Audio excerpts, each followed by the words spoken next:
എന്തായി ഇപ്പൊ ആ ചെക്കന്റെ കാര്യം? ഞാൻ ആ ചെക്കന് ടെക്സ്റ്റ് ബുക്ക് വായിക്കാൻ വേണ്ടിയിട്ട് ആ എടക്കുളം വരെ ഒന്ന് വന്നു പോയതാണ്. അവിടെ വന്നപ്പോ ചേച്ചി ഒന്ന് കാണാൻ തോന്നി, ഒന്ന് വിളിച്ചു. അപ്പൊ അളിയൻ ഇവിടെ ഇല്ലാതും പറഞ്ഞു. കേട്ടില്ലേ കഥ? നീ കേട്ടില്ലേ? എന്തിനാ കഥയൊക്കെ ഇവിടെ പറയണ? അവൻ വെറുതെ പറഞ്ഞ. വെറുതെ അങ്ങോട്ട് പറയല. 10ാം ക്ലാസ്സിൽ പഠിക്കണ ഒരു ചെക്കൻ, ഒന്നിന് മാത്രം പോകുന്ന ഒരു ചെക്കന് പുസ്തകം മേടിക്കാൻ വേണ്ടിയിട്ട് ഇത്ര പോകുന്ന ബനെ. കുട്ടികളൊക്കെ ഒന്നിന് മാത്രം പോന്നു കഴിഞ്ഞാൽ പിന്നെ അവരുടെ വഴിക്ക് അങ്ങോട്ട് വിടല. അപ്പൊ അതാ ഈ അണലി ഉണ്ടല്ലോ, അണലി പാമ്പ്, അത് മുട്ടട്ട് അങ്ങോട്ട് വിരിയിച്ച് കഴിഞ്ഞാൽ ആ കുട്ടികളിലൊക്കെ അങ്ങനെ പഠിപ്പിച്ച് പുസ്തകമൊക്കെ മേടിച്ചു കൊടുത്ത് ഇങ്ങനെ വളർത്തി കൊണ്ടുവരല്ല ഈ തള്ളാണലിയും തന്തള്ളലിയും കൂടിയിട്ട്. അളിയാ, അതിന് അണലിപ്പാമ്പ് മുട്ടടുമല്ലോ, അത് പ്രസവിക്കല്ലേ. ഏടാ, ഞാൻ ഇപ്പൊ അണലി മുട്ടടുകയാണോ പ്രസവിക്കുകയാണോ എന്നുള്ള കാര്യം എന്നോട് ഞാൻ പറയാൻ നിന്ന് ആണോ? കുട്ടികളെ അങ്ങനെ പരിപാലിക്കുക എന്നുള്ള കാര്യത്തിലല്ലേ ഞാൻ പറഞ്ഞത്. എന്നിട്ട് പിന്നെ പഠിപ്പിക്കല, പ്രസവിക്കല്ല മുട്ടടലല്ലാന്ന്. ഏത് ജാതി എന്തെന്നാ പറയാ വിറ്റാളൊക്കെ. എന്താ ഒന്ന് കറിക്ക് കറിക്കെന്താ മേടിച്ചിട്ടുള്ളതെന്ന്? മീനുണ്ട്. എന്ത് മീൻ? എന്ത് മീനാ വേണ്ട? എന്താ നീ മേടിച്ച മീൻ പിക്ക് വേണ്ടിട്ട് അതാക്കാൻ പറ്റുമോ? അല്ല, എല്ലാം മേടിച്ചിട്ടുണ്ട്. എല്ലതും അങ്ങോട്ട് മേടിക്കല അല്ലേ? ആർക്കെന്താ വേണ്ടിച്ച ആ ആവശ്യത്തിനുള്ള സാധനം മേടിക്കലല്ല അതിന്റെ യുക്തി അല്ലേ? ഞാൻ പോട്ടളിയാ. എവിടേക്ക് പോണേ? പോട്ടെ. അവളിപ്പോ ഈ എല്ലാ ജാതി മീനും മേടിച്ച് കറി വെച്ച് നിനക്ക് ഭക്ഷണം തരാച്ചിരിക്കുമ്പോ നീ അങ്ങോട്ട് അടിച്ചു പോവാ.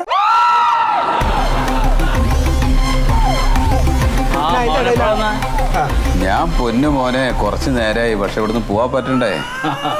അളിയൻ വിടുന്നില്ല. നീ അവിടെ പോയി? ഞാൻ എന്റെ കൂട്ടുകാരന്റെ വീട്ടിൽ പോയതാണ്. ഇവിടെ ഇരുന്ന തലക്ക് വിളി വരണ്ടേ? അളിയാ, ഇതിപ്പോ എന്താ എന്റെ കാര്യത്തിൽ കണ്ടെന്ന്? അല്ല, ഇവനെ കൊണ്ടൊരു കല്യാണം എന്തെങ്കിലും കഴിപ്പിക്കണ്ടേ? ഇവനെ കൊണ്ടോ? പാവൻ പറഞ്ഞു കേട്ടില്ലേ നീ അവന് തലക്ക് വെളിവില്ലാന്ന്? അവനെ കല്യാണം കഴിപ്പിക്കണ നീ?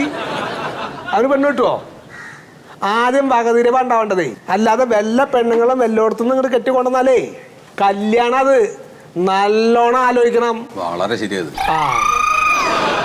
അമ്മാവനറിയാല്ല, ഞാൻ എന്തേലും പാകതക്കേടെ കാണിച്ചിട്ടുണ്ടാ? എത്ര പെണ്ണ് ഞാൻ കണ്ട്. എവിടെയെങ്കിലും പെണ്ണ് കാണാൻ ചെന്നാൽ അവരുടെ ബന്ധുക്കാർ വരാൻ നേരത്ത് അതെന്താ ഇതെന്താ അത് ശരിയാവില്ല എന്നൊക്കെ പറഞ്ഞിട്ട് അവരെ വെറുപ്പിക്കും. പിന്നെ അവർ ആലോചിച്ചിട്ട് പറയാന്ന് പറഞ്ഞാൽ ഈ പടി പിന്നെ കയറൂല. പിന്നെ എനിക്ക് അവിടെ നിന്നാ പെണ്ണ് കിട്ടണത്. മനുഷ്യന്മാർക്കേ കാരണവന്മാരൊരു ബഹുമാനം വേണം. ഗുരു നിന്ന പാടില്ല. ഇല്ല, അതിനിപ്പോ അവർക്ക് തോന്നണം. കേൾക്കണ്ടോ? നോണ പറയരുത്, കളവ് നടത്തരുത്, പിടിച്ചു പറി പാടില്ല. കേൾക്കണ്ടോ നീ? അതൊക്കെയാണ് ആദ്യം ശരിയാക്കണ്ടത്. അച്ഛനെ ഉപദേശിക്കുമല്ല അമ്മാവ, അച്ഛനിങ്ങനെ ഉപദേശിക്കുമല്ല. കാരണന്മാരെ ബഹുമാനിക്കണമെന്ന് പറഞ്ഞിട്ട് അച്ഛൻ എന്താ ചെയ്തേക്കണ? ഒരു ദിവസം അപ്പൂപ്പനെ ഉണ്ടല്ലോ, നീ പോടാ അച്ഛാന്ന് വിളിക്കണ ഞാൻ കേട്ടിരിക്കുകയാണ് ചെറുപ്പത്തില്. ഒറ്റപ്പെട്ട കാര്യങ്ങളെടുത്ത് നീ സാമാന്യവൽക്കരിക്കരുത്. സത്യ 42 സെന്റ് സ്ഥലം, 3 ആൾക്കാരാ ഞങ്ങള്. ഇത് വീതിക്കണ സമയത്ത് തുല്യായിട്ട് വീതിക്കല്ലേ വേണ്ട? അത് ചെയ്യാണ്ടിരുന്ന ആ ജാതി സമയത്ത് എന്തെന്നാ പറയാ? പറയില്ലേ നമ്മള്? പറയും. ഇല്ലേ?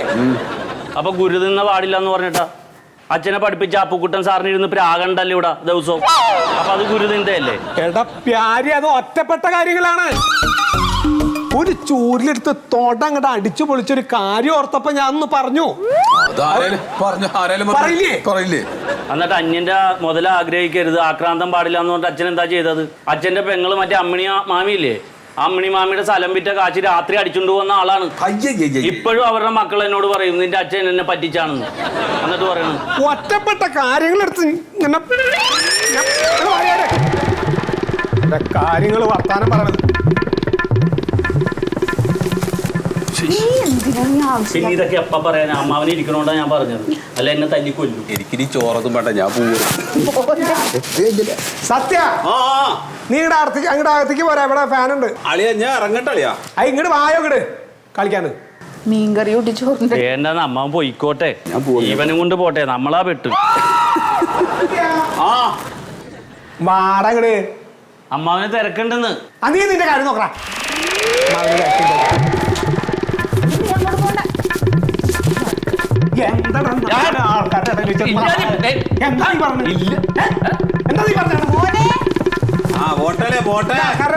വെച്ചിട്ട്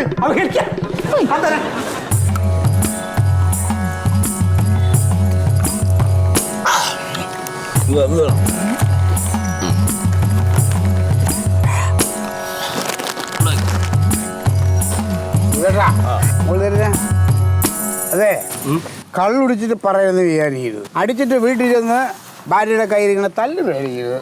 അത് പറയാതിരിക്കാൻ പറ്റില്ല. ഞാൻ വെള്ളമടിച്ച് വീട്ടിൽ ചെന്നപ്പോ അവള് പറ്റാത്ത എന്തോ പറഞ്ഞ് എന്നോട് ചൊറിഞ്ഞു. ഞാൻ നോക്കിയപ്പോ ഒരു ചെരവ് കിടക്കണു. അതെടുത്തിട്ട് ഞാൻ അവളെ അടിക്കാൻ ചെല്ലലും അവൾ അവിടുന്ന് മാറി ഞാൻ ചെരവയും കുത്തി വീണു. അങ്ങനെ പറ്റിയതാ. പൊന്നോ അതെ നിന്റെ മോനെ ഞാൻ കണ്ടപ്പോ അവൻ പറഞ്ഞു അമ്മച്ചി അപ്പൻ്റെ തലയിൽ ചെരവെടുത്ത് അടിച്ച് 4 തയ്യല് ആശുപത്രി പോയത്. ആ പന്നി അങ്ങനെയും പറഞ്ഞു. പക്ഷെ ചെറുക്കൻ കള്ളുപിടിച്ചിട്ട് പറയണല്ല. അല്ല എനക്കൊരു ധൈര്യക്കുറവുണ്ടായിനല്ലോ ചെറുപ്പത്തില്. വലുതാകുമ്പോ നല്ലോണായി. കല്യാണം കഴിക്കുമ്പോ അത് കൂടി. കാരണം ഇവള് എന്നെ എപ്പോഴും കച്ചറയാക്കും, ചീത്ത പറയും. ഇതെന്റെ മന്മതട്ടോട് ഞാൻ പറഞ്ഞു. അപ്പൊ അതുവരെ ഞാൻ ഇതൊന്നും കഴിക്കണ്ടായിട്ട. ഓരിതാ ഇത്ര പോലെ ഒരു സാധനം എനിക്ക് തന്നിട്ട് വീട്ടിൽ പോയി എന്തിനു പറയേണ്ടത്. ഓളെ മുമ്പ് ഞാനിങ്ങനെ നിന്നു. ഓളൊരു നോട്ടം, ഒരൊറ്റ പിന്നെ എപ്പോഴും ഇത് കഴിക്കും പോവും. പിന്നെ ഓള് വിണ്ടൂല. കുരുവാണ്. അതിനൊക്കെ എൻ്റെ ഭാര്യ എന്നെ തല്ലും എന്തിന് കഴിച്ചില്ലെങ്കിൽ. ഒരു ദിവസം ഉണ്ടല്ലോടാ മോനെ, എനിക്ക് അടിക്കാൻ നിവൃത്തിയില്ല. 10ന്റെ കാശ് എൻ്റെ കയ്യില്ല. കുടുംബശ്രീന്ന് അവളെ ലോൺ എടുത്ത് വെച്ച് 500 എടുത്ത് തന്നിട്ട് പറയണേ മന്മേട്ടാ പോയി അടിച്ച് പൊളിച്ചിട്ട് വരാൻ. അതാകണം ഭാര്യ, അങ്ങനെ ആയിരിക്കണം ഭാര്യ. അതാണ് ഭാര്യ.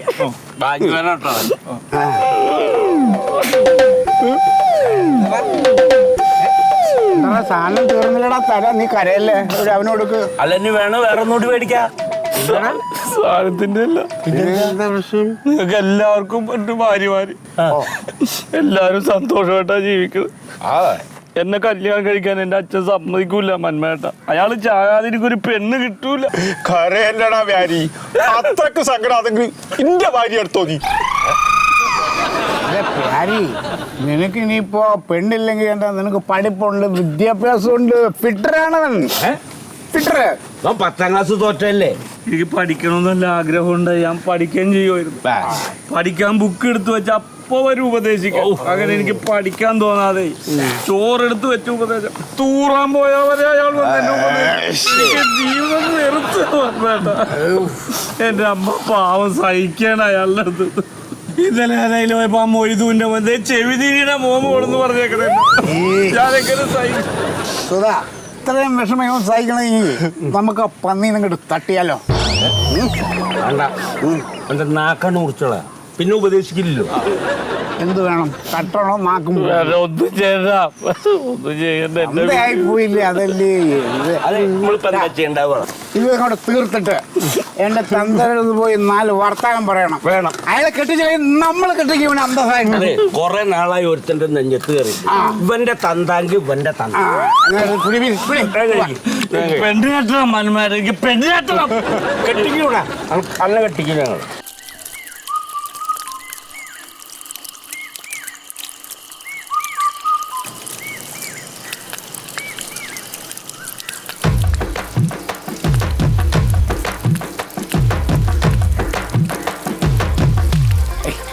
മണ്ടോ ഓ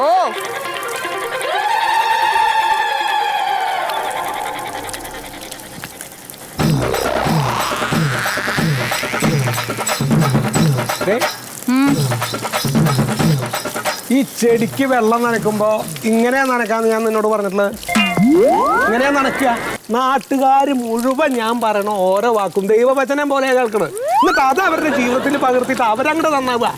ബടണ്ട് 2 എന്താ കാര്യം? മറിമായം